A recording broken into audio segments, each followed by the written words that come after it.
kabila ng tila hindi pagsuporta ni Kiko Pangilinan at Frankie sa international movie ni Casey Concepcion, marami pa ring mga Filipino ang patuloy na sumusuporta sa proyekto ng nasabing aktres.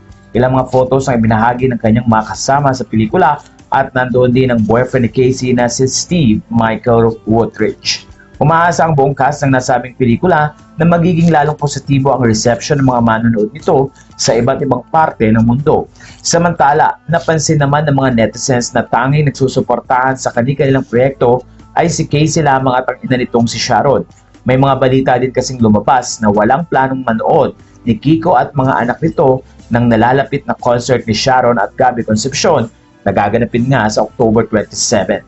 Marami ang nag-iisip na mukhang dumadaan sa matinding krisis ang pamilya ni Sharon ngayon dahil sa mga kontrobersya sa kanilang buhay, partikular na ang pagsasama ni Gabby at Sharon sa isang project.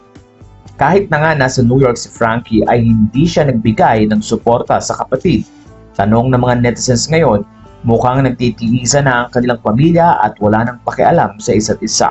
Matatanda ang wish ni Sharon na sana daw ay makapag-usap silang pamilya para maayos ang issue na kinakaharap. Pero sa puntong ito, mukhang mas focus si Casey sa kanyang love life at mga international projects.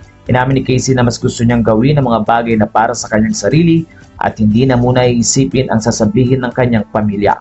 Malalim din ang mensahe ni Sharon kay Casey tungkol sa kung ano ang makakabuti dito. Sa edad na 38, marami ang nagtitiwala sa mga desisyon ngayon ng aktres. Umaasa din ang maraming fans na susuportahan ng bawat isa ang pelikula ni Casey Concepcion na Asian Persuasion.